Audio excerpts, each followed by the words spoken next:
I've been with Jake Allstot since I was a therapy aide. When I first came to St. Luke's, he's watched me grow from a therapy aide all the way to a licensed clinician. He's provided a great example.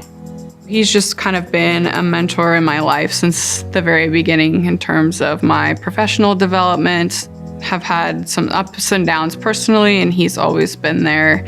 I use the term manager lightly because there's managers and there's leaders, and he was more of a leader than a manager. He's a good person, and that's the kind of leaders we should probably have in all different settings, not just healthcare. I think a good leadership quality is that you're willing to take feedback that you get and, grow as a person in order to support your team better, and he does that very well. Transitioning into a leader offered a new opportunity to be able to care for people in a different way. You're trying to engage somebody and support somebody that's caring for somebody else. But on the other side of that, you get to care for so many more patients indirectly by making sure that the people that are caring for the patients are cared for. So important to have people who listen and who actually take action and do something. That is the key about the listening. It's one thing to listen, but it's another thing to be able to do that and then implement a change. Having a leader that approaches change from a dynamic, empathic, and compassionate approach really helps us kind of tackle any problems that come up to par, and we just approach it and we take it as a team. Nobody comes in and says, hey, today went great.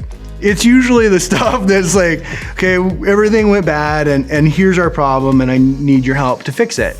Employee evals and meetings, I always kind of like throw it back on them. I'm like, hey, am I pulling my fair share weight of this situation, or are you getting everything that you need from me? Am I being fair to you? Is there something I can do differently or better? And taking that with kind of a humble, let me know what you need kind of thing. How can I serve you? How can I care for you? Because they give it on the floor with every moment of their day. And so if I can help that in any way, I think the patients are going to benefit from it. I think it's just intently listening and then making sure that you're right by saying, okay, if I understand you right, this is kind of what you're working through. Slow down your time with people because they're busy. Leadership is busy. You don't want to rush a conversation.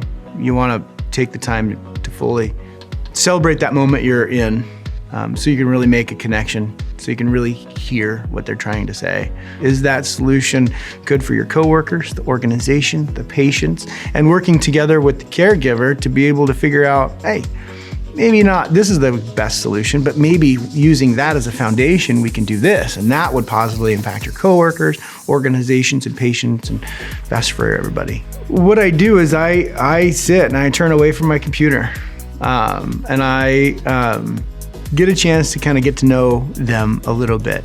I'm doing the best to help them. I'm doing the best within my position to be able to care for them and help them through their difficult times, because they have a heavy burden, they have a heavy load, and how can I ease their way, or how can I help them? They need to know that I'm there for them, regardless of whatever happens.